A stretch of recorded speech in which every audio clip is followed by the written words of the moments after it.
یہ جو معراج کی رات کا تذکرہ ہے کہ آپ علیہ الصلوۃ والسلام کو اللہ پاک ایک بڑا معجزہ اللہ پاک عطا، اس بات سے امتی کو کتنا خوش ہونا چاہیے کہ اللہ پاک ایک گفٹ اپنے نبی کو عطا فرمائے، اس گفٹ میں سارے امتی شریک قوسین او ادنا، بہت قریب اللہ کے۔ یہ مقام ایک شب میں، ایک رات کے اندر ہمارے نبی حضرت محمد رسول اللہ صلی اللہ علیہ وسلم کو ملا۔ بسم اللہ الرحمن الرحیم، سبحان الذي أسرى بعبده ليلا من المسجد الحرام إلى المسجد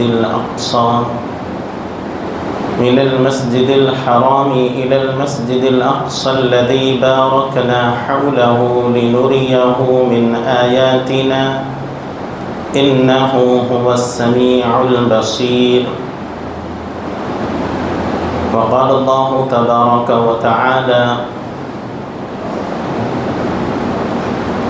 فكان قاب قوسين أو أدنى سبحان ربك رب العزة عما يصفون وسلام على المرسلين والحمد لله رب العالمين۔ اللهم صل على سيدنا محمد وعلى آل سيدنا محمد وبارك وسلم۔ اللهم صل على سيدنا محمد وعلى آل سيدنا محمد وبارك وسلم۔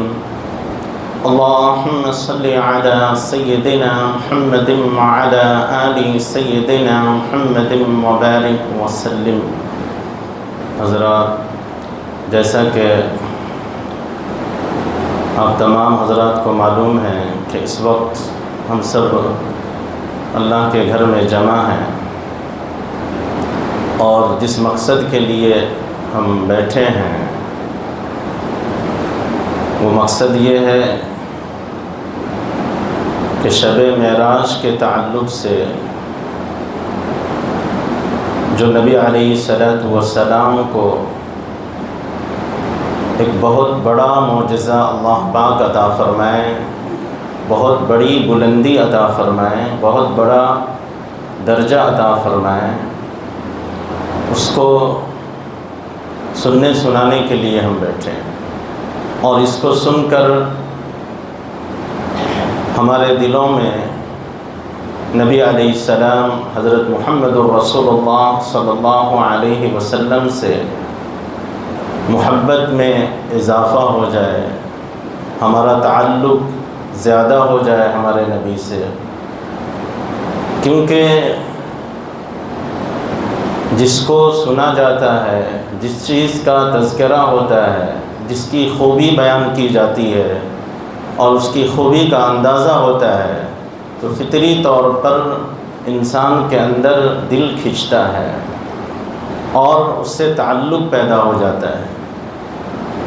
بار بار سننے سے، بار بار دیکھنے سے، بار بار اس کے تذکرے سے دل اور دماغ میں وہ باتیں بیٹھ جاتی ہیں، اور پھر اس سے تعلق پیدا ہو جاتا ہے۔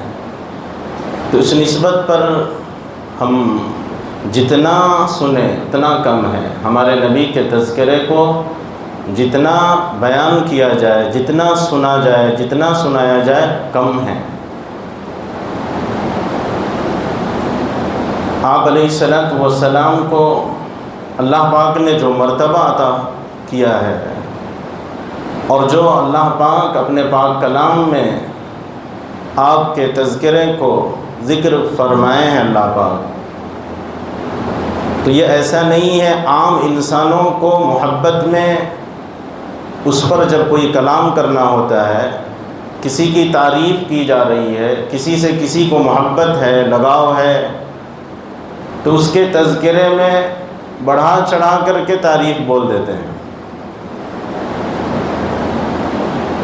مگر یہاں پر ایک خاص بات یہ ہے کہ ہمارے نبی کے مقام کا جو تذکرہ ہوا ہے، ہمارے نبی کے جو طور طریقے کا اور آپ کے بلند مرتبے کو اللہ پاک بیان فرمائے ہیں، آپ کی جو تعریف کی گئی ہے، یہ کوئی بناوٹی نہیں ہے، بہت ہی اچھی طرح اس کو ذہن میں رکھنے کی ضرورت ہے کہ لوگ محبت میں کچھ زیادہ بول دیتے ہیں کسی کی تعریف میں، مگر ہمارے نبی کے ساتھ یہ والا معاملہ نہیں ہے، بلکہ حقیقت میں تعریف کی گئی ہے، کوئی بناوٹی تعریف نہیں، کوئی بناوٹی خوبی آپ کی نہیں بیان کی جا رہی ہے، بلکہ ہمارے نبی کی حقیقت کو اللہ پاک بیان فرمائے ہیں۔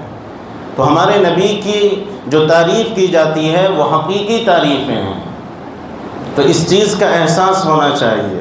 آج تو دنیا انسانیت کے اوپر ایسا ہوتا ہے کہ لوگ جھوٹی اور بناوٹی تعریفوں میں پھنس جاتے ہیں، گرویدہ ہو جاتے ہیں، تعلق پیدا ہو جاتا ہے، اور ہمارے نبی کی جو حقیقت ہے، آپ کو جو بلند مقام ملا ہے وہ حقیقت ہے، اس کے باوجود ہم ان باتوں کا نہ احساس کر پاتے ہیں، نہ دل اور دماغ میں ان باتوں کو جگہ دے پاتے ہیں۔ اگر ہمارے دل اور دماغ میں یہ باتیں گھر کر جائیں تو ہمارا تعلق ہمارے نبی سے مضبوط ہو جائے گا۔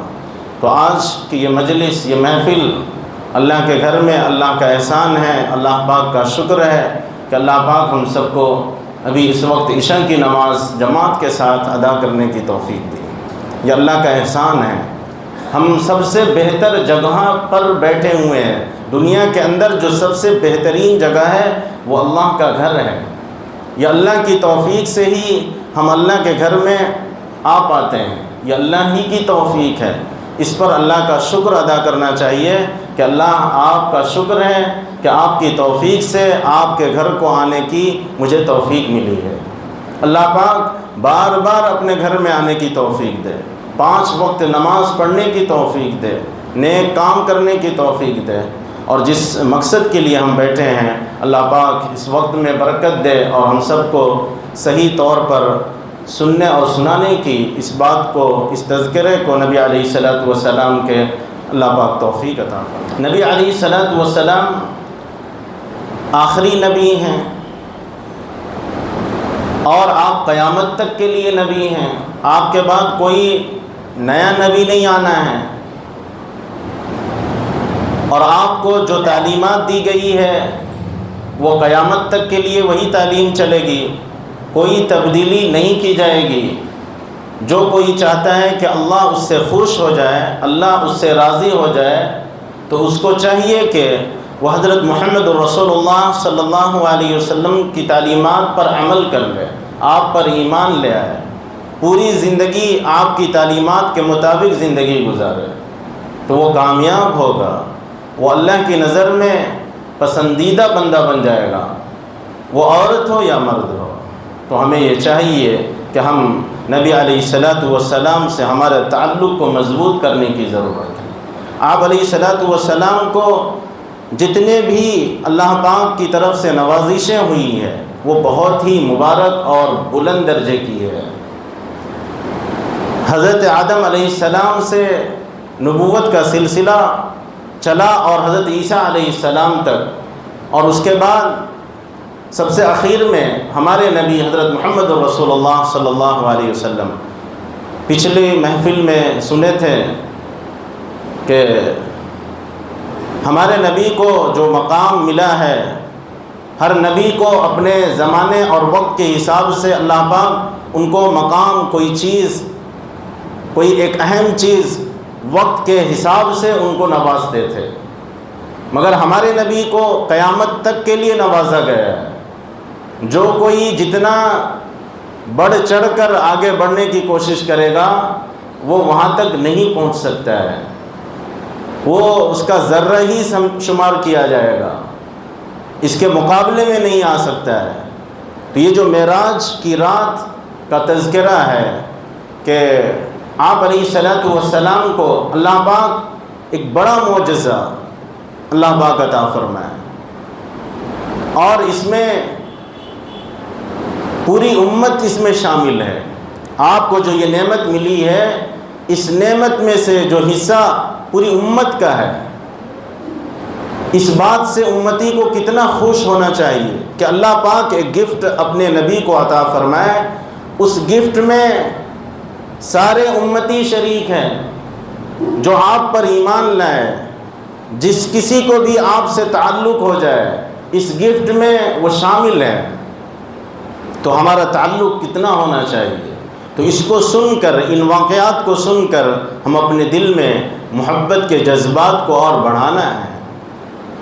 آپ علیہ السلام کو جو یہ بلند مقام عطا ہوا، شب معراج کہتے ہیں، یعنی ایک رات، شب یعنی رات، معراج جس رات میں آپ کو بلندی عطا ہوئی زمین سے آسمان کی طرف، اور آسمان ہی نہیں، ساتوں آسمان سے اوپر سدرۃ المنتہا، اور اس سے اوپر جہاں تقدیر کے لکھنے کے جو قلم چلتے ہیں وہاں تک، اور اس سے بھی آگے اللہ پاک کا عرش، اور اللہ کے عرش پر ہی نہیں بلکہ فَقَانَ قَابَ قَوْسَيْنِ أَوْ أَدْنَىٰ، بہت قریب اللہ کے۔ یہ مقام ایک شب میں، ایک رات کے اندر ہمارے نبی حضرت محمد رسول اللہ صلی اللہ علیہ وسلم کو ملا ہے۔ اس رات کو شب معراج کہتے ہیں۔ کیا کہتے ہیں؟ شب معراج۔ جس رات ہمارے نبی کو اللہ پاک اپنے عرش پر بلائیں مہمان بنا کر، جو قرآن کریم میں اللہ پاک 15ویں پارے کے سورہ بنی اسرائیل کے ابتدا میں، شروع میں ہی، جہاں سے 15واں پارہ شروع ہوتا ہے، وہاں پر اللہ پاک فرما رہے ہیں سبحان الذی اسریٰ بعبدہ لیلا من المسجد الحرام الی المسجد الاقصی الذی بارکنا حولہ لنریہ من آیاتنا انہ هو السمیع البصیر۔ اللہ تعالیٰ خود ہی کہہ رہے ہیں کہ پاک ہے وہ ذات جو اپنے بندے کو کہاں؟ مسجد حرام سے مسجد اقصی لے کر کے گئے، اللہ پاک ہی لے کر کے گئے، اللہ تعالیٰ اپنی طرف نسبت فرما رہے ہیں۔ اور اللہ کے لیے کوئی کام مشکل نہیں ہے۔ ہماری سوچ اور ہماری عقل دنگ رہ سکتی ہے، اور یہ جو مقام ملا ہے یہ معجزہ ہے۔ کوئی بھی ایسی چیز جو انسانی عقل میں بالکل پلے نہ پڑے، ہم کو سمجھ ہی میں نہ آئے، پوری انسانیت اپنے دماغ کو لگا کر کے کوشش کرے پھر بھی سمجھ میں نہ آئے کہ یہ ہے کیا چیز، یہ ہو کیسے سکتا ہے، دماغ حیران ہو جائے۔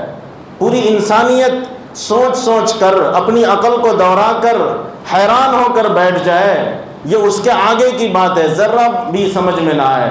یہ اگر کسی نبی سے صادر ہو تو اس کو معجزہ کہتے ہیں۔ کیا کہتے ہیں؟ معجزہ۔ اگر ایسی چیز غیر نبی سے، نبی تو نہیں ہے، غیر نبی سے ایسا کام ہو جائے تو وہ ولی ہے، اور اس کو کرامت کہتے ہیں۔ کیا کہتے ہیں؟ کرامت۔ جیسا کہ اس رات کے تعلق سے عام جو مشہور قول ہے کہ 27ویں رجب المرجب کو، آج 27ویں، آج جو شام مغرب ہوئی، یہ 27ویں، آج ابھی جس رات میں ہم ہیں یہ 27ویں رجب کی رات ہے۔ تو مشہور قول، ایک بات اور خیال میں آ رہا ہے کہ اور بھی روایتیں ہیں، بعض دفعہ ہم کسی سے سن لیے، کسی عالم سے، دوسرے مہینے کے متعلق ٹینشن میں آنے کی ضرورت نہیں ہے۔ تو اور بھی روایتیں ہیں، اس پر اختلاف ہے علماء کا، مگر مشہور قول کے مطابق جو عام ہے یہ قول، اس قول کے مطابق کہ نبی علیہ السلام کو 27ویں رجب المرجب کی شب میں اللہ پاک یہ مقام معراج کا سفر کروائے ہیں، یہ مقام عطا فرمائے ہیں۔ سن 1190 میں، یہ بھی یاد رکھ لیں، 27 رجب کی شب میں، اور سن 1190 میں جس وقت نبی علیہ السلام ام ہانی رضی اللہ تعالیٰ عنہ کے گھر میں آرام فرما رہے تھے، فرشتوں کو، خاص طور پر جبرائیل امین کو اللہ پاک حکم دیے، جبرائیل علیہ السلام اور دیگر فرشتوں کے ساتھ پہنچے ہیں، اور چھت کھلا ہے، اور جہاں آپ آرام فرما رہے تھے آپ کو اس بات کی مبارکباد دی گئی کہ آپ کو سفر کرنا ہے۔ سبحان اللہ۔ نبی علیہ السلام ام ہانی رضی اللہ تعالی عنہ کے گھر سے نکل کر حتیم کعبہ میں پہنچتے ہیں. جو کعبہ ہے اس کے درمیان میں ایک سائڈ سے گول ایسا گھیرا ہوا ہے، وہ جو حصہ وہ بھی بیت اللہ کا ہی حصہ ہے. پہلے وہاں تک بنا ہوا تھا، بعد میں کسی وجوہات کی وجہ سے وہ پورا اتنا جگہ پر نہیں لیا گیا، اتنا بنا اور اس حصے کو گھیر کر کے چھوڑ دیا گیا ہے. سائڈ سے ایک دروازہ بیت اللہ کے بالکل لگے ہوئے ایک دروازہ، اور وقفے وقفے سے وہاں پر کھولتے اور بند کرتے ہیں. جو حج اور عمرہ کرنے کے لیے جاتے ہیں وہ اچھی طرح اس بات سے واقف ہوں گے. تو یہ جو گھیرا ہوا ہے کعبے کے ایک حصے کی طرف سے، یہ حتیم کعبہ ہے. کیا یہ حتیم کعبہ؟ اس جگہ پر نبی علیہ الصلوۃ والسلام آرام فرمائے، اور وہاں سے پھر جبرائیل علیہ السلام آپ کو اس مقام پر لائے جہاں پر زمزم کا کنواں تھا.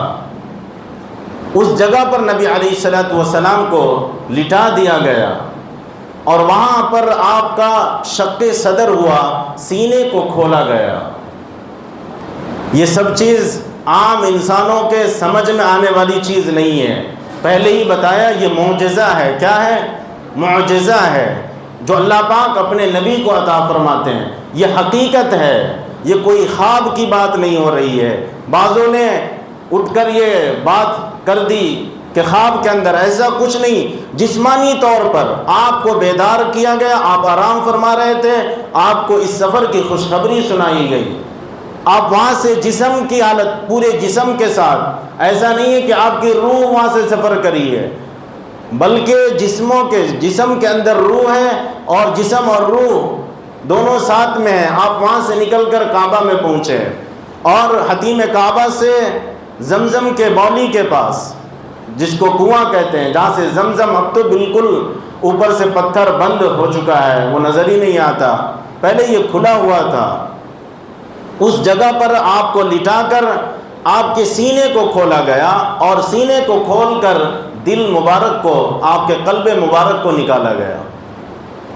فرشتے جنت سے سونے کا تشت لائے تھے، اور اس تشت کے اندر ایمان و حکمت بھرا ہوا تھا.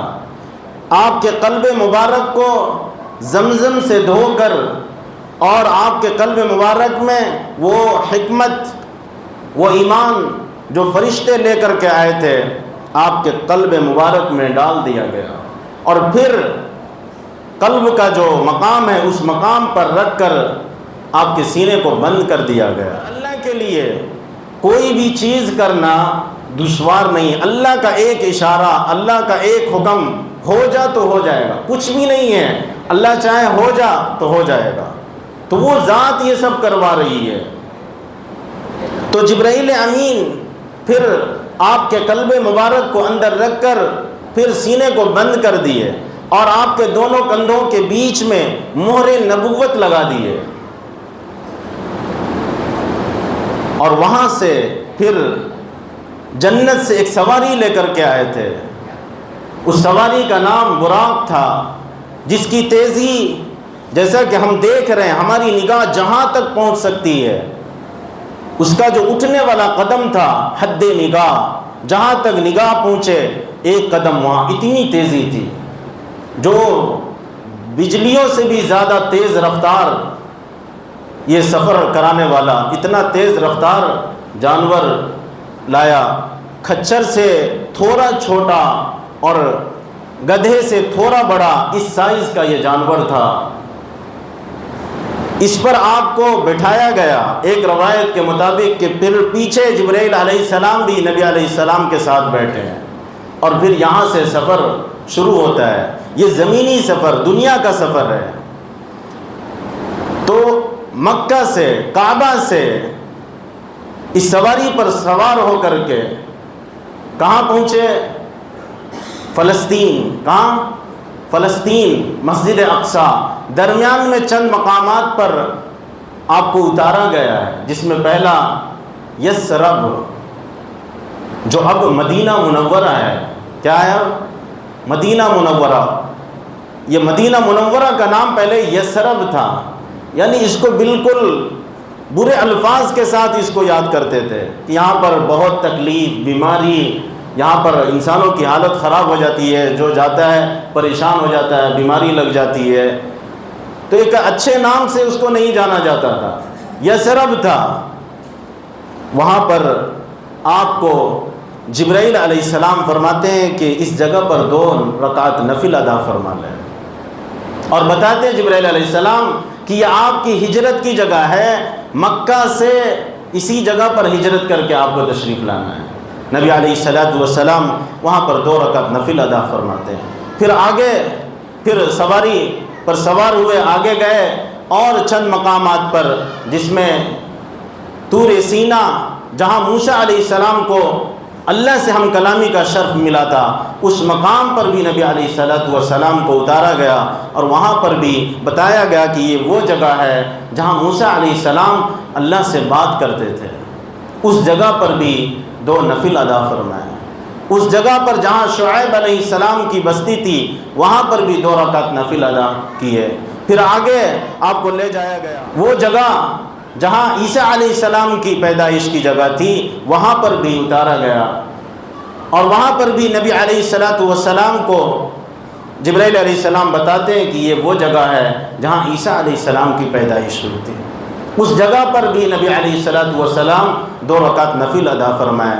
پھر وہاں سے مسجد اقصیٰ جو فلسطین کے اندر ہے، جس کو ہم اور آپ سب اچھی طرح جانتے ہیں، وہاں نبی علیہ السلام مسجد اقصیٰ جو پہنچے، اس سے پہلے ہی اللہ پاک تمام انبیاء کو، حضرت آدم علیہ السلام سے لے کر حضرت عیسیٰ علیہ السلام تک جتنے بھی آئے تھے انبیاء علیہ السلام، جو کم و بیش 1.25 لاکھ ہیں، ان کو اللہ پاک مسجد اقصیٰ میں جمع فرما دیے۔ اللہ کے لیے یہ بھی کوئی مشکل نہیں، پہلے ہی بتایا کہ اللہ کی طرف سے ہوا ہے۔ اللہ تعالیٰ خود فرمائیں کہ میں یہ کر رہا ہوں، میں لے کے جا رہا ہوں، میں اپنے بندوں کو لے کے گیا، تو یہ نسبت اللہ کی طرف ہے، اور ہمارا ایمان ہے کہ اللہ جو چاہے کر سکتا ہے۔ ان اللہ علی کل شیء قدیر، اس کی قدرت میں جو چاہے وہ کر سکتا ہے۔ تمام انبیاء علیہ السلام جمع ہے، نبی علیہ السلام کو جبرائیل علیہ السلام مصلی پر لے جاتے ہیں، اور آپ سے کہا جاتا ہے 2 رکعت نفل ادا فرمائیں، اور آپ کی اقتداء میں پیچھے مقتدی بنے تمام انبیاء علیہ السلام، اور آپ تمام انبیاء علیہ السلام کی امامت فرما کر امام الانبیاء کا آپ کو مقام حاصل ہو گیا، کہ آپ تمام نبیوں کی امامت کرنے والے ہیں، آپ تمام انبیاء علیہ السلام کے امام ہیں۔ سبحان اللہ، یہ مقام اللہ پاک عطا فرمایا، یہ کوئی معمولی چیز نہیں۔ آج تھوڑی سی اگر کوئی چیز حاصل ہو جائے کسی کو، تو کتنا لوگ اس کے گرویدہ ہو جاتے ہیں۔ دنیا کا کوئی چھوٹا سا مقام مل جائے، اس کے ارد گرد لوگوں کا ہجوم ہوتا ہے۔ ہمارے نبی کو کتنا بڑا مقام اللہ پاک عطا فرمائے ہیں، اس کے باوجود آج ہم سمجھیں گے کہ ہم کچھ بھی نہیں، تو ایسا خیال نہیں لانا چاہیے۔ ہم اس نبی کے امتی ہیں جن کو اللہ پاک بہت بلند مقام عطا فرمائے، تو یہ ہمارے لیے کتنی خوش نصیبی کی بات ہے۔ ہم اپنے آپ کو حقیر نہ سمجھیں کہ ہاں ہم مسلمان ہو کر ہم حقیر ہیں، کمزور ہیں، نہیں، کمزوری ہماری وجہ سے ہے، حقارت کی نگاہ سے ہم اپنی وجہ سے دیکھے جا رہے ہیں، نہیں تو اللہ نے جو مقام اور مرتبہ دیا ہے وہ معمولی درجے کا نہیں، وہ بہت ہی بلند درجے کا مقام اللہ پاک عطا فرمائے۔ اس پر ہم سب کو شکریہ ادا کرنا چاہیے، جن کے لیے انبیاء علیہ السلام دعائیں مانگے۔ جس طرح سے جو مقام ہم اور آپ کو ملا ہوا ہے، اس مقام کو پانے کے لیے انبیاء دعا کیے۔ سوچ لے کہ یہ کتنا بڑا مقام ہے۔ تو ان کو یقین تھا کہ جو حضرت محمد رسول اللہ صلی اللہ علیہ وسلم کا امتی کا شرف مل جائے، کوئی بن جائے امتی، یہ معمولی درجے کی بات نہیں۔ اس بات کا احساس نبیوں کو تھا، نبی دعا کیے کہ میں امتی بن جاؤں۔ آپ علیہ السلام تمام انبیاء علیہ السلام کی مسجد اقصیٰ میں امامت فرمایا، اور وہاں سے پھر آسمان کی طرف سفر شروع ہوا۔ پہلے آسمان پر پہنچے، دوسرے پر، تیسرے، چوتھے، پانچویں، چھٹے، ساتویں، ہر آسمان پر ایک ایک نبی سے، 2 نبی سے، انبیاء علیہ السلام سے ملاقات ہوئی۔ پہلے آسمان پر پہنچے، حضرت آدم علیہ السلام آپ کے استقبال کے لیے وہاں ملاقاتیں ہو رہی ہیں۔ تفصیل بہت ہے، آسمان کے دروازے کھلوائے گئے۔ جو ایک نچوڑ بات ہے، جو خاص ہے، اس کا تذکرہ کہ تفصیل میں جائیں گے تو کافی وقت، جو اہم باتیں ہیں اس کو سن لینی چاہیے۔ بعض دفعہ روایتوں میں اور بعض دفعہ علماء کرام سے الگ الگ کسی تعلق سے اگر ہم سن لیتے ہیں تو اس پر ہم کو الجھنا نہیں چاہیے۔ تو پہلے آسمان پر حضرت آدم علیہ السلام سے ملاقات ہوئی، پھر وہاں سے دوسرے آسمان کی طرف اور بلندی پر آپ کو لے کے جایا گیا۔ دوسرے آسمان پر جب پہنچے تو حضرت عیسیٰ علیہ السلام سے ملاقات ہوئی، حضرت یحییٰ علیہ السلام سے ملاقات ہوئی۔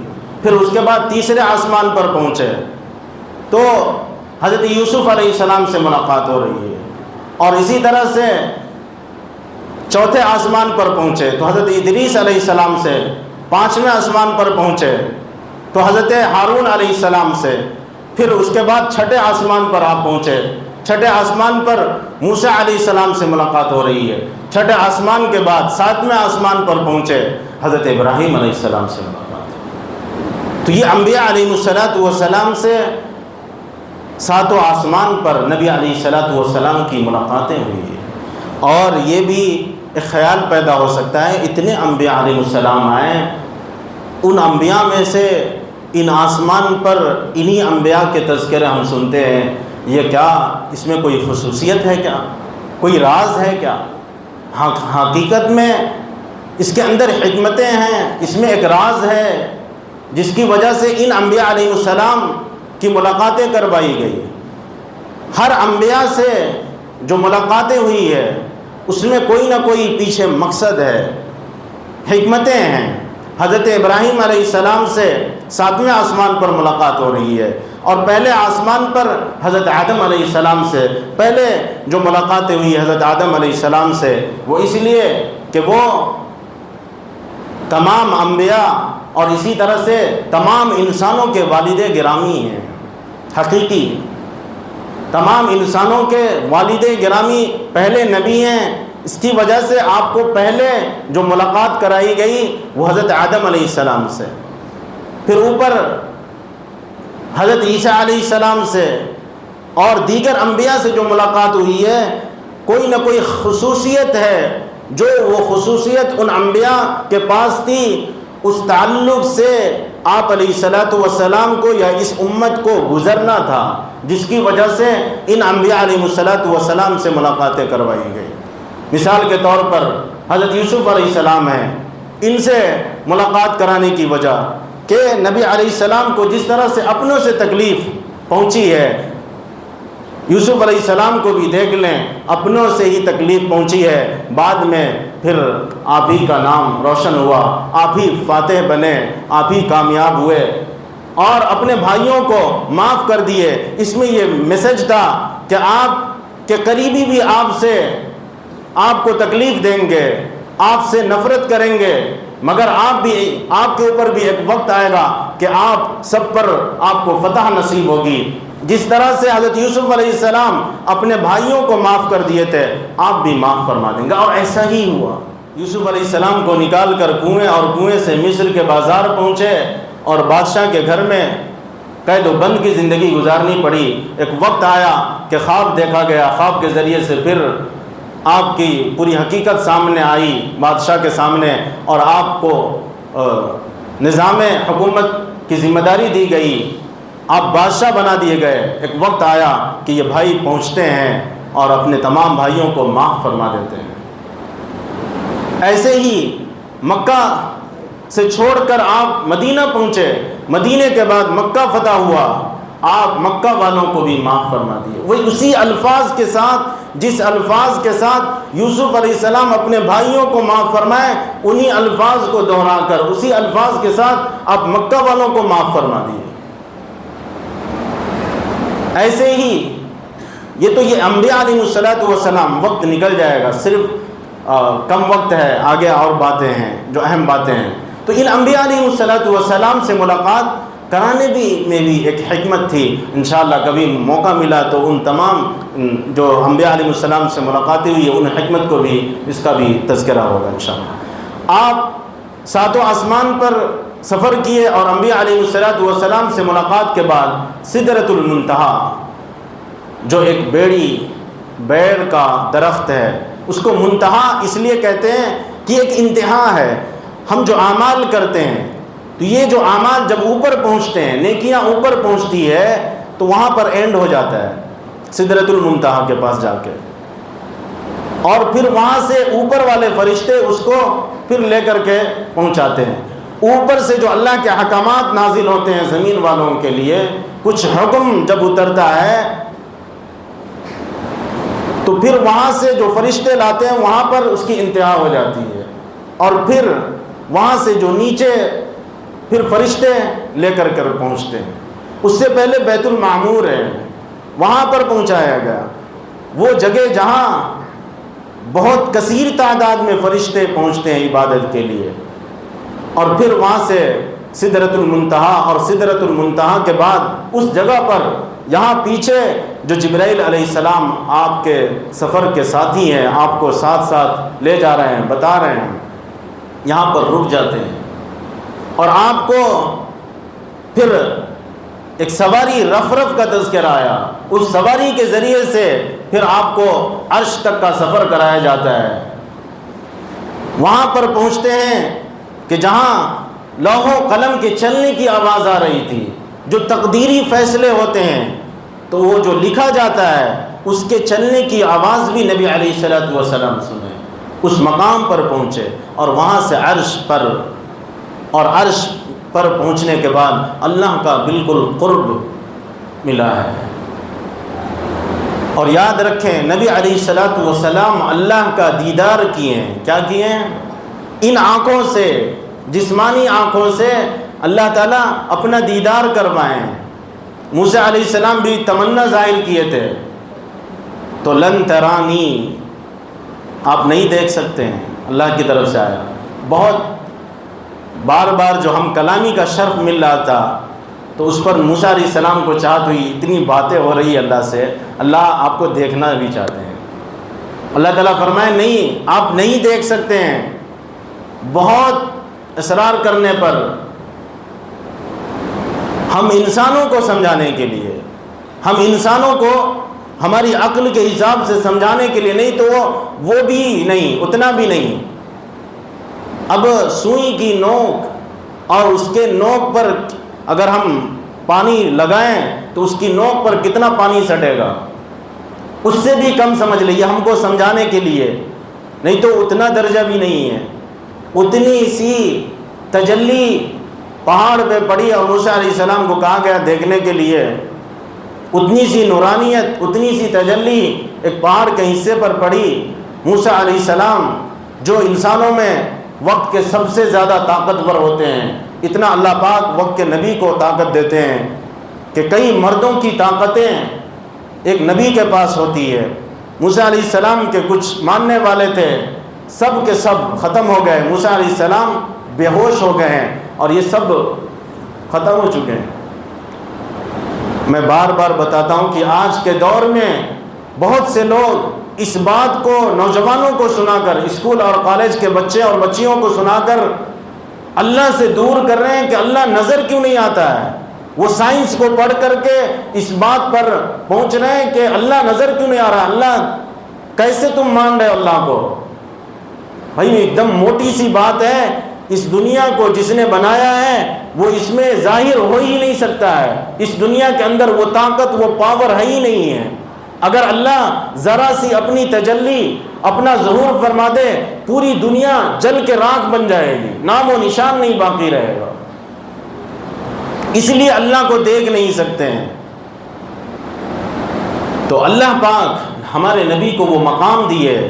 یہاں موسیٰ علیہ السلام بتانا اشارہ، کسی نبی کو چھوٹا بتانا مقصد نہیں ہے. اس سے بھی ہمارے نبی منع فرمائے ہیں کہ کسی انبیاء کو بالکل ان کی حقارت سے، بالکل یہ ہمارا ایمان نہیں ہے. تمام انبیاء بہتر ہیں، مگر ایک ایک پر ایک بڑی فضیلت ہے، بس اس فضیلت کو بیان کیا جاتا ہے. سب محترم ہیں، سب مبارک ہے، سب برگزیدہ ہیں. تو موسیٰ علیہ السلام بے ہوش ہو گئے ہیں، ہوش میں آئے، پھر اللہ سے دعا کیے. سب کو ان کے ماننے والے تھے، ان کو ٹھیک کیا گیا. مگر یہاں دیکھ لیں ہمارے نبی کو اللہ پاک یہاں چاہت ہونے کے باوجود دیکھ نہیں پائے. یہ طاقت و قوت نہیں ہے. ہمارے نبی کو حضرت محمد رسول اللہ صلی اللہ علیہ وسلم کو اللہ پاک عرش پر مہمان بنا کر کے، آپ کو دعوت دے کر کے، فرشتوں کے ذریعے سے اپنے پاس بلوائیں اور اپنا دیدار کروائیں. پہنچتے ہیں نبی علیہ الصلوۃ والسلام. کوئی کسی کے پاس جب جاتا ہے، جب گہرا تعلق ہو انسیت کا، محبت کا، تو دونوں طرف سے تحفے تحائف ہوتے ہیں. اب نبی علیہ السلام اللہ کو کیا تحفہ پیش کرے؟ اللہ کو نہ کھانے کی حاجت ہے، نہ پینے کی حاجت ہے، نہ پیسے کی، کسی چیز کی ضرورت ہی نہیں. وہ تو خالق اور مالک ہے، وہ تمام حاجات سے پاک ہے، اس میں کوئی نقص نہیں، کوئی عیب نہیں، اس کو کسی چیز کی ضرورت ہی نہیں. تو ایسے خالق اور مالک کو کیا تحفہ دیا جائے گا؟ اور سبحان اللہ، آپ علیہ الصلوۃ والسلام تین قسم کے تحفے پیش فرمائے. پہنچتے ہی جب ہم کلامی ہوئی تو آپ علیہ الصلوۃ والسلام تحفے کے طور پر اللہ کے سامنے 3 قسم کی چیزیں پیش کی ہے. 3 قسم کی وہ عبادت تھی. کیا تھی؟ التحیات للہ والصلوات والطیبات. اللہ میری زبانی عبادتیں اور میری بدنی عبادتیں اور میری مالی عبادتیں سب آپ کے لیے. کس کے لیے؟ اللہ آپ کے لیے. میں زبان سے جو بھی ذکر و اذکار کر رہا ہوں، جو بھی آپ کی حمد و ثنا کر رہا ہوں، یہ بھی آپ ہی کے لیے. بدن کے حصے سے جو بھی آپ کی فرما برداری کر رہا ہوں، یہ بھی آپ ہی کے لیے. اور مالی اعتبار سے بھی جو کچھ بھی خرچ کر رہا ہوں، یہ بھی اللہ آپ کے لیے. ہم سب کے دل میں یہ عزم ہونا چاہیے کہ ہم اپنی عبادت کو خالص کریں. جو کوئی بھی ہم عبادت کرے اللہ کے لیے کرے، اللہ کی خوشنودی حاصل کرنے کے لیے. میں پچھلے جمعہ میں بیان ہوا کہ آج شیطان ہمارے ان بہت ہی اچھے عمل کو ریاکاری کے ذریعے سے بیکار کر دیتا ہے، کہ دکھاوا پیدا کر دیتا ہے لوگوں کے لیے، لوگ خوش ہوں گے. نہیں، ایسا کبھی بھی ہم خیال نہیں. بار بار اپنے دل اور دماغ کو خود میسج دے کہ میں یہ جو اچھا کام کر رہا ہوں یہ اللہ کے لیے کر رہا ہوں. کس کے لیے؟ اللہ کے لیے. دیکھیے نبی علیہ الصلوۃ والسلام پہلی مرتبہ جب پیش فرما رہے ہیں، تحفہ پیش کر رہے ہیں، التحیات للہ والصلوات والطیبات. اے اللہ میری زبانی عبادتیں، میری بدنی عبادتیں، میری مالی عبادتیں آپ کے لیے. جب یہ 3 قسم کے عبادت اللہ کے سامنے نبی علیہ الصلوۃ والسلام پیش فرمائیں تو اللہ کی طرف سے بھی جو تحفہ ملا ہے وہ بھی 3 قسم. وہ بھی کتنا؟ 3 قسم کا. 3 قسم کی 3 طرح کی عبادتیں نبی علیہ السلام پیش فرما رہے ہیں. اللہ کی طرف سے بھی جو اسی وقت فوراً جواب مل رہا ہے وہ بھی 3 قسم کا. وہ سنیں. السلام علیکہ ایھا النبی، یہ پہلی چیز. السلام علیکہ ایھا النبی، اے نبی جی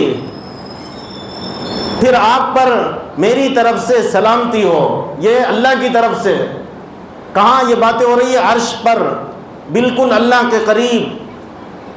اے نبی جی آپ پر میری طرف سے اللہ تعالیٰ کہہ رہے ہیں السلام علیکہ ایھا النبی، اے نبی آپ پر میری طرف سے سلامتی ہو. ورحمۃ اللہ، اور اللہ کی رحمت ہو. آپ جو زبانی عبادت کر رہے ہیں اس پر سلامتی مل جائے.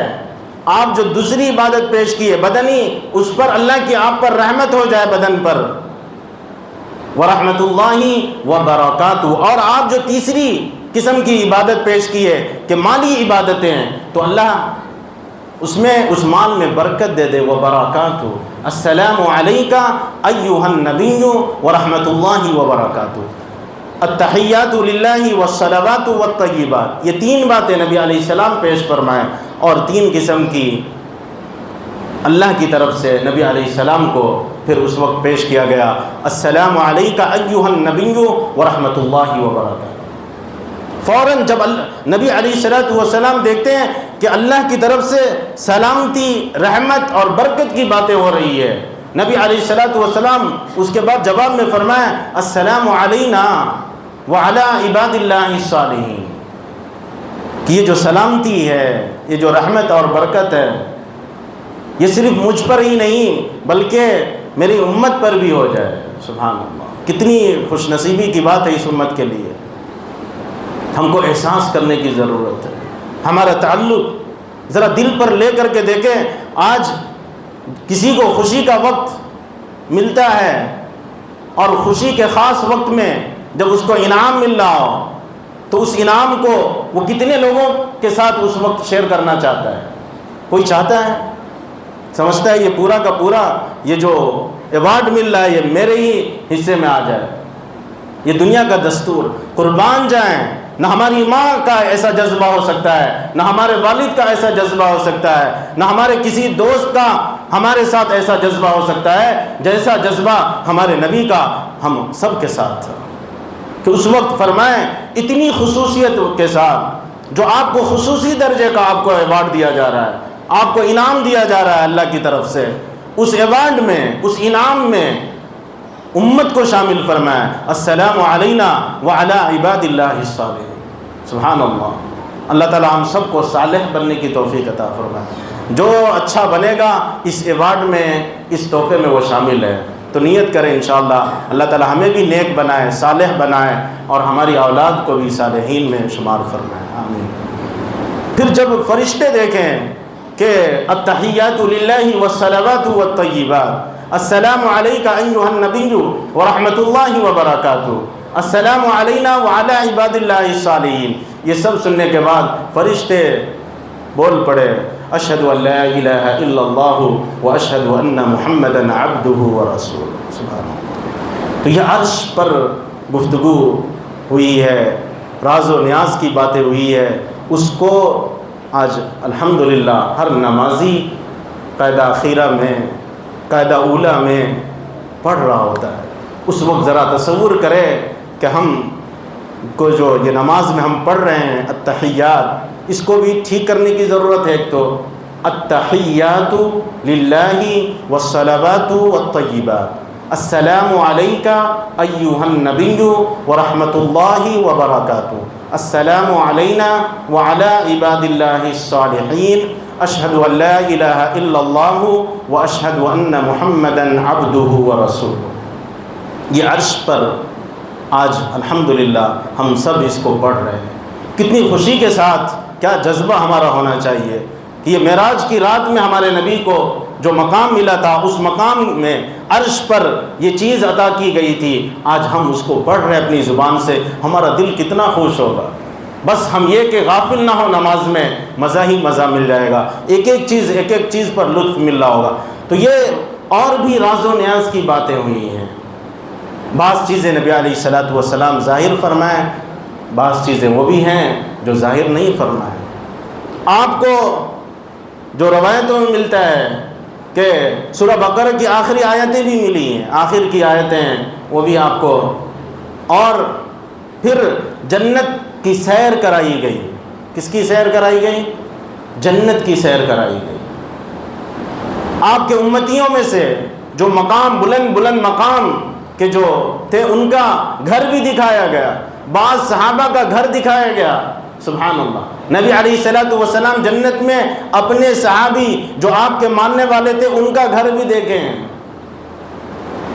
اور یہ بھی دکھایا گیا کہ آپ کے امتی کے جو گناہگار لوگ ہوں گے، نافرمان قسم کے ہوں گے، بعض گناہوں میں جو ہوں گے، تو وہ ان کی کیا حالت ہوگی، کس طرح سے سزا ہو رہی ہوگی، ہمارے نبی کو وہ بھی دکھایا گیا۔ اس کو یاد کر کے ہمارے نبی ایک غمگینی کی حالت میں آپ رہتے تھے. آپ سے جب پوچھا گیا کہ آپ پر غم کے حالات طاری ہیں، اس پر اظہار فرمائیں کہ میری امتوں میں سے بعض فردوں کو جو میں دیکھا ہوں معراج کی رات میں کہ یہ قسم قسم کے عذابات کو دیکھا ہوں، اس کا صدمہ ہو رہا ہے. اس پر ہمارے نبی علیہ الصلوۃ والسلام پوچھنے پر یہ اظہار فرمائیں. بعض لوگوں کو ایسے بھی لوگ تھے، آج بیان کرنا سننا بہت آسان معلوم ہوتا ہے، ایسے بھی اس امت کے ان علماء کو بھی دکھایا گیا کہ جو بیان تو کرتے ہیں مگر عمل نہیں کرتے. بے عمل عالم، پڑھا تو ہے، قرآن پڑھا ہے، حدیث پڑھا ہے، مگر اس پر عمل نہیں ہے. ایسے لوگوں کی زبان کو کینچیوں سے کاٹا جا رہا ہے. آگ کی کینچی، جہنم کی کینچی زبانوں کو کاٹ رہی ہے. یہ بے عمل علماء ہیں اس امت کے. اس سے اندازہ لگا لیں کہ علماء اچھے بھی ہیں اور برے بھی ہوتے ہیں، اچھی باتیں بتانے والے بھی ہوتے ہیں اور انتشار میں ڈالنے والے بھی ہوتے ہیں. ہم کو پرکھنے کا جو ترازو ہے، جو معیار ہے، وہ یہ کہ ہمارا تعلق جو اللہ سے جوڑ دے، ہمارا تعلق جو نبی سے جوڑے، جو حق بات بیان کرے، جو کسی سے بے خوف و خطر ہو کر کھلا کھلا بول دے، کسی کے ڈر کی وجہ سے وہ اللہ کے احکام کو چھپائے نہ، کسی کے خوف کی وجہ سے وہ نبی کی تعلیمات کو چھپائے نہ. یہ اچھے علماء ہیں. بعض دفعہ اہل علم کی باتیں ذرا سخت لگ رہی ہوتی ہے، اس پر تکلیف نہیں لینا چاہیے. ان کی ذمہ داریوں میں سے ہے کہ وہ بیان کرے، حقیقت کو بتائیں. اگر نہیں بیان کریں گے تو وہ اللہ کے پاس پکڑے جائیں گے، ان کو پتہ ہے. بعض لوگ اسی وجہ سے بات کو بدل دیتے ہیں تاکہ لوگ ناراض ہو جائیں گے. بھائی لوگ ناراض ہو جائیں گے اس لیے وہ بات کو بدل رہے ہیں، اللہ ناراض ہو جا رہے ہیں. ہاں، اگر نبی ناراض ہو گئے تو کیا بنے گا؟ تو اس کا بھی احساس ہونا چاہیے. حق بات ہم کو سننا چاہیے. ہمارے اندر کوئی غلطی کوتاہی ہے، ہم مان لیں کہ واقعی جب اللہ کی بات آ جائے، جب ہمارے نبی کی بات آ جائے، ہم اپنے آپ کو سلنڈر کر دیں، آگے بڑھنے کی جرات نہ کریں، نہیں تو ہم تباہ و برباد ہو جائیں گے. تو اس کا لحاظ کرنا چاہیے. بعض وہ لوگ تھے کہ جن کے سر کو کچلا جا رہا تھا پھر صحیح ہو جا رہا تھا، قسم قسم کے. بعض وہ لوگوں کو دیکھے کہ ان کے سامنے اچھا گوشت بھی پکا ہوا ہے اور ایک سڑا ہوا گوشت بھی ہے برتن میں. سڑے ہوئے گوشت کو کھا رہے ہیں، اچھے گوشت کو نہیں کھا رہے ہیں. آپ علیہ الصلوۃ والسلام پوچھے جبرائیل علیہ السلام سے یہ کون لوگ ہیں؟ تو اس کے تعلق سے جبرائیل علیہ السلام فرمائے یہ ان لوگوں کی حالت ہے جو شادی شدہ ہیں، اور یہ وہ مرد اور عورت ہیں کہ جو شادی شدہ ہیں، اور مرد وہ مرد ہیں جو اس کے پاس نکاح کے ذریعے سے بیوی ہے، اس کے باوجود وہ بیوی کے علاوہ کسی اور کے ساتھ وقت گزارتا ہے، کسی عورت کے ساتھ وقت گزارتا ہے بیوی کے علاوہ. اور وہ یہ عورتیں ہیں جس کے پاس اس کا شوہر ہے، شوہر کے بجائے کسی غیر کے ساتھ وقت گزار رہی ہے. یہ وہ لوگ ہیں جن کے سامنے حلال پاکیزہ چیز تو ہے مگر حرام سڑی ہوئی چیز کھا رہے ہیں. یہ بھی دکھایا گیا. مختلف طور سے زنا کرنے والے، زنا کرنے والی مرد اور عورت، ان کو عذاب ہو رہا تھا. سود کھانے والے، ان کو اس طرح سے دکھایا گیا کہ پیٹ ایسا ہے اتنا بڑا، جیسا انسانوں کے لیے رہنے کے لیے جو گھر ہے ہمارے پاس، پیٹ اتنا بڑا ہو چکا ہے. اور آپ علیہ الصلوۃ والسلام دیکھ رہے ہیں اپنی آنکھوں سے کہ اس پیٹ میں سانپ بھرے ہوئے ہیں. اللہ، یہ کتنا سخت ہے. ایک ایک قسم کے، یہ حقیقت ہے. تو سود ہو، رشوت ہو، زنا ہو، جو بھی نافرمانی ہے، جو بڑے بڑے گناہ ہیں، اس کے تعلق سے نبی علیہ الصلوۃ والسلام کو دکھایا گیا کہ یہ مختلف طریقوں سے ان سب کو عذاب ہو رہا ہے. ہمیں بچنا چاہیے ہر برائی سے. ایسے عمل سے کہ جس سے سخت پکڑ ہو. ہمارے نبی کو یہ دکھا کر کے بتانا مقصود تھا کہ آپ امتی کو رہبری فرما دیں، اپنی امت کو بتا دیں، تاکہ جو فکر مند ہے آخرت کے عذاب سے اپنے آپ کو بچانا چاہتا ہے وہ بچ جائے.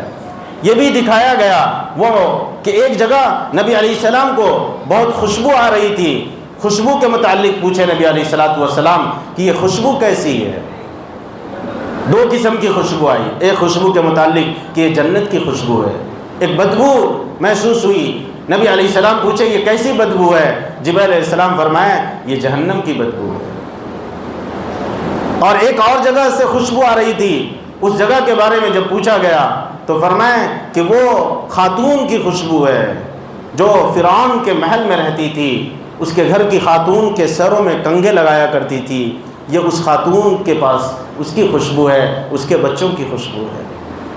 مختصر واقعہ سماعت کر لیں کہ وہ خاتون جو فرعون کے محل میں رہتی تھی مگر وہ اللہ پر ایمان لے آئی تھی، موسیٰ علیہ السلام پر ایمان لے آئی تھی. ایک وقت ایسا ہوا کہ فرعون کی بیٹی کے سر میں وہ کنگھا کر رہی تھی. کنگھی گرتے ہی بسم اللہ بول کر کے اس کنگھی کو اٹھائی. اس کی بیٹی سن لی تو کہتی ہے یہ کیا میرے ابو کے لیے بول رہی ہوں؟ اب یہاں پر چھپا نہیں سکتی تھی. یہ راز جو تھا یہ راز فاش ہو چکا تھا. اب اس حقیقت کو وہ چھپا کر کے تھی اپنے ایمان کو، مگر اب یہاں پر ایسا اب وہ ڈائریکٹ پوچھا جا رہا ہے کہ یہ کیا میرے ابو کے لیے بول رہی ہو؟ اب تو ہاں نہ میں جواب دینا ہے، کوئی چانس ہی نہیں بچنے کا. تو وہ صاف صاف کہہ دی نہیں، جو میرا اور تیرا اور تیرے والد کا رب ہے یہ اس کے لیے، یہ اس کا نام ہے، اس نام سے میں شروع کی، بسم اللہ، اس کے لیے میں بولی. اس کی بیٹی فرعون تک بات پہنچا دی. فرعون کو معلوم ہوتے ہی وہ ایک سخت قسم کا سزا دینے کے لیے تیار ہو گیا اور اس خاتون سے کہا کیا تم چاہتی ہو؟ ایک برتن کے اندر پانی کو گرم کیا گیا، بہت زیادہ کھولایا گیا اور کہا گیا کہ اگر تم اپنی بات پر اگر قائم رہو گی تو تمہیں اس کے اندر ڈال دیا جائے گا تمہارے بچوں سمیت. اور وہ تیار ہو گئی. یہ ایمان تھا ان کا کہ جو نبی علیہ السلام کو اس منظر کو بھی بتانا یوں ہی مقصود نہیں تھا. اللہ تعالیٰ یوں ہی نہیں دکھائیں. جو چیز بھی آپ علیہ السلام کو مشاہدہ کرایا گیا ہے وہ کسی نہ کسی وجوہات کی وجہ سے اور اس کے ذریعے سے امت کو رہبری ملے کہ جب اللہ سے تعلق ہمارا ہو اور اس تعلق کو ختم کرنے کے لیے جان نکالنے کی بھی بات آ جائے، جان چلی جائے مگر اللہ سے تعلق ختم نہ ہو، یہ بتانا مقصود تھا. وہ خاتون تیار ہو گئی کہ میں اس کڑاہی میں اپنے آپ کو جانے کے لیے تیار ہوں اپنے بچوں سمیت، مگر اللہ سے جو ہمارا تعلق ہے میں اس کو ختم نہیں کر سکتی ہوں. میں تجھے رب نہیں بنا سکتی، میں تجھے خدا نہیں کہہ سکتی، تو کوئی خدا نہیں ہے. سب کا خالق اور مالک ایک ہے، وہ اللہ ہے، اس کا کوئی شریک نہیں ہے.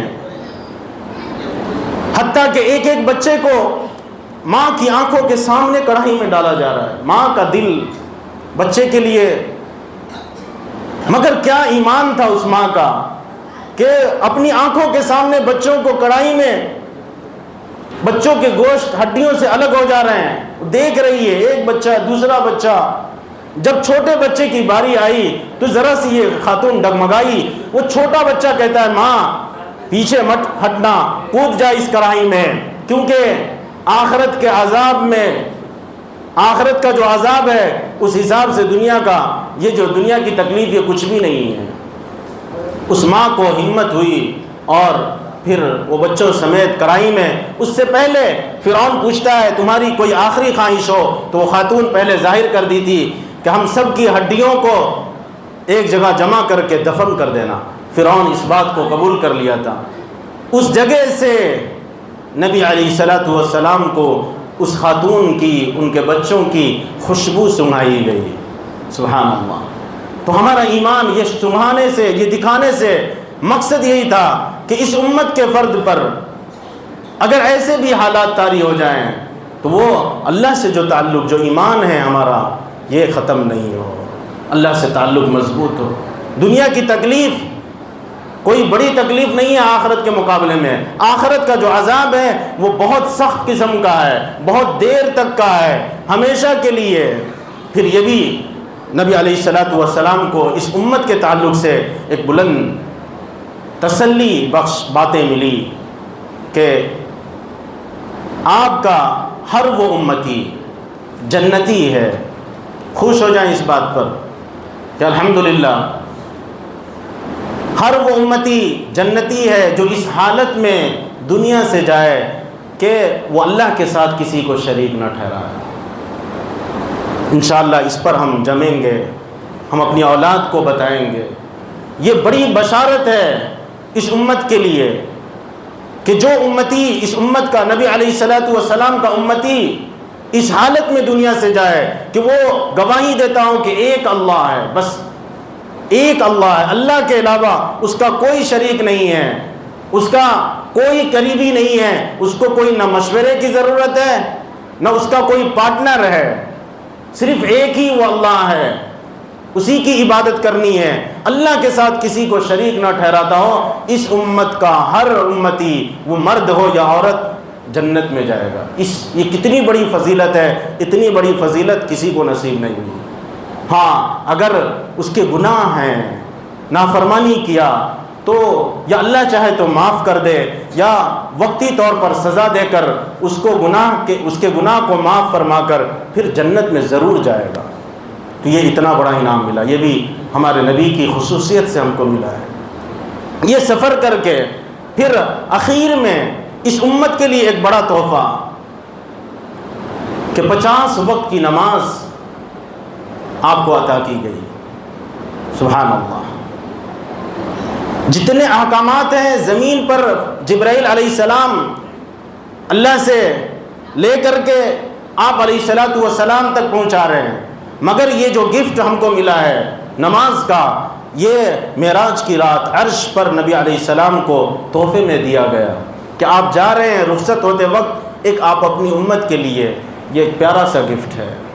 اور یہ گفٹ ایسا ہے کہ جیسے آپ کو یہ جو عروج ملا ہے، آپ کو جو بلند مقام ملا ہے، آپ کا امتی اس نماز کو پڑھ کر کے اللہ سے قریب ہو جائے گا. ہم تلاوت کر رہے ہیں، اللہ کے سامنے کھڑے ہو کے اسی استحضار کے ساتھ ہم کلامی اور یہ ہم اللہ سے باتیں کر رہے ہیں. تفصیل نہیں، سورہ فاتحہ پڑھ رہے ہیں، ایسا ہے کہ وہ اللہ سے بات کر رہا ہے. الحمدللہ رب العالمین، اللہ تعالیٰ جواب میں دیتے ہیں حمدنی عبدی، میرے بندے نے میری تعریف کی. سبحان اللہ. یہ نماز کی حالت میں اللہ سے ہم کلامی کا شرف مل رہا ہے. تحیات میں سجدے میں جب بندہ اپنے سر کو رکھتا ہے، سبحان ربی الاعلیٰ، ایسا ہے کہ جیسے وہ اپنے پروردگار کے قدموں پہ سر رکھ چکا ہے. اتنا بڑا مقام اس امت کو ملا ہے. تو 50 وقت کی نماز تحفے میں ملا. نبی علیہ الصلوۃ والسلام پر جو اللہ کا دیدار ہوا، مشاہدہ ہوئے، جو اللہ پاک دکھائے مناظر کو، آپ کے اوپر ایک عجیب سی الگ سی کیفیت طاری تھی. اگر 1000 وقت کی بھی نماز مل جاتی آپ انکار نہ فرماتے، خوشی سے قبول فرما لیے کہ اور اس وقت حالات کے اعتبار سے آپ پر جو اثرات تھے اس اعتبار سے 50 وقت کی نماز کو زیادہ نہیں سمجھے، آپ خوشی سے لے کر کے آ رہے ہیں. موسیٰ علیہ السلام آسمان پر انتظار میں، ملاقات ہوئی، بات ہوئی، بتایا گیا. موسیٰ علیہ السلام کہیں کہ آپ جا کر کے کم کرا لیں. ایک حکمت یہ تھی کہ دوسرے اتنے انبیاء میں سے کسی نبی کو یہ توفیق کیوں نہیں ملی؟ اللہ تعالیٰ کسی اور کو کیوں نہیں کھڑا کیا؟ کوئی اور نبی کیوں نہیں کھڑے ہوئے ہیں؟ تو اس میں بھی حکمت یہ ہے. موسیٰ علیہ السلام بڑی تمنا کیے تھے، اللہ میں آپ کا دیدار کرنا چاہتا ہوں، نہیں ہو سکا. تو اب موسیٰ علیہ السلام کو معلوم ہے کہ محمد رسول اللہ صلی اللہ علیہ وسلم، نبی علیہ السلام اللہ کے قرب میں، اللہ کے پاس مہمان بن کر کے گئے ہیں، اللہ کا دیدار کر کے آ رہے ہیں. میں راستے میں کھڑا ہو جاتا ہوں، میں اللہ کا دیدار نہیں کر سکا، جو اللہ کا دیدار کر کے آ رہے ہیں میں انہی کا دیدار کر لوں. تو موسیٰ علیہ السلام پھر آپ علیہ الصلوۃ والسلام موسیٰ علیہ السلام کی بات کو مان کر پھر عرش پر پہنچے کہ کچھ کم کر دی جائے. جو رکعات کی تعداد ہے 50 وقت کی 45 کر دی گئی. پھر موسیٰ علیہ السلام نہیں، پھر جائیں اور کم کرائیں، 40 سے پھر کم، 35 30 25 20 15, 10, 5 وقت کی لے کے آ رہے ہیں. اب کتنی بچی؟ 5 وقت کی. موسیٰ علیہ السلام کہہ رہے ہیں اور جائے، اور کم کرا کے آئے. نبی علیہ السلام فرما رہے ہیں مجھے اب حیا آ رہی ہے. ایسا نہ ہو 5 کم ہو رہا ہے، یہ 5 بھی ختم ہو جائے، ہماری امت کو کچھ بھی نہ ملے. تو 5 کم ہو رہا تھا، اب اگر جاتے کہیں 5 ختم ہو جائے. نبی علیہ السلام پھر اس چیز کو تسلیم نہیں کیا کہ اب مجھے حیا آ رہی ہے، میں اب اس سے زیادہ کم نہیں کراؤں گا. اور اس بات کو جیسے قبول کیے کہ نہیں میں 5 وقت کی لے کر کے جا رہا ہوں. اللہ کی طرف سے اعلان کروایا گیا کہ یہ تو 5 وقت کی آپ کے امتی نماز پڑھیں گے. حقیقت میں ظاہراً یہ 5 وقت کی ہے، مگر اس پر 50 وقت کا ثواب ملے گا. کتنے وقت کا؟ سبحان اللہ. اللہ کی طرف سے جو فیصلہ ہو گیا ہے 50 وقت کا، تو آپ کے امتی پڑھیں گے 5 وقت کے نماز، مگر ان کو ثواب ملے گا 50 وقت کا، 1 کا 10. اتنا بڑا ثواب ہے. تو یہ عرش سے تحفہ اس امت کے لیے آیا. اس تحفے کی ہم امتوں کو چاہیے کہ پوری امت کو اس تحفے کی قدر کرنی چاہیے اور وقت پر نماز پڑھنے کی کوشش کرے. یہ تحفہ جب وہ واپس آئے تو حالات، وقت جو تھا اسی طرح سے دنیا کا تھما ہوا تھا، رکا ہوا تھا. اور آپ جیسے ایسا لگ رہا ہے دنیاوی وقت کے حساب سے یوں گئے اور یوں آئے. لمحوں میں اتنا طویل سفر، پوری دنیا انسانیت میں اتنا طویل سفر اتنے کم وقت میں نہ کوئی پہلے کیا ہے، نہ نبی علیہ السلام کے وقت میں، نہ نبی علیہ السلام کے بعد قیامت تک کوئی نہیں کر سکتا ہے. یہ اتنا طویل دور کا سفر اور بہت ہی مختصر وقت میں. جب قریش مکہ سے اس کا تذکرہ کیے تو انکار کر دیے، یہ کیسے ہو سکتا ہے. وہ پہنچے حضرت ابوبکر صدیق رضی اللہ تعالیٰ عنہ کے پاس، تو کہ آپ نبی علیہ السلام اس طرح سے بتا رہے ہیں. تو کہنے لگے واقعی اگر محمد رسول اللہ صلی اللہ علیہ وسلم فرما رہے ہیں تو بالکل ایسا ہی ہوا ہے، کوئی پوچھے نہیں، پورا یقین، پورے یقین کامل کے ساتھ کہ ایسا ہی ہوا ہے. میں تو اس سے بھی زیادہ بڑی بات بتا رہا ہوں کہ آسمان سے ان پر احکام اتر رہے ہیں، یہ تو اس سے بھی بڑی بات میں بتا رہا ہوں تم کو. تو یہیں پر ان کو جو لقب ملا ابوبکر رضی اللہ تعالیٰ عنہ کو صدیق کا لقب ملا. حضرت ابوبکر صدیق رضی اللہ تعالیٰ کہ سب سے پہلی صداقت جو ہے اس بات کی وہ حضرت ابوبکر صدیق رضی اللہ تعالیٰ عنہ نے دی. سنانا اسی لیے مقصود تھا کہ ان باتوں کو سن کر ہمارے دلوں میں اللہ سے، اللہ کے نبی حضرت محمد رسول اللہ صلی اللہ علیہ وسلم سے تعلق گہرا ہو جائے اور ہم اپنے نبی کی تعلیمات پر عمل کر کے ہم اللہ کی خوشنودی کو حاصل کر لیں، ہم دنیا کی سرخروئی کو حاصل کر لیں، ہم دنیا میں بھی کامیاب ہو جائیں، آخرت میں بھی کامیاب ہو جائے. اللہ پاک سے دعا ہے اللہ تعالیٰ ہم سب کو ان باتوں کو سمجھنے کی اور جو تحفہ ملا ہے اس رات میں خاص طور پر اس تحفے کی قدر کرنے کی، 5 وقت کی نماز پڑھنے کی اللہ پاک ہم سب کو توفیق عطا فرمائے. آمین. وآخر دعوانا الحمد للہ رب العالمین.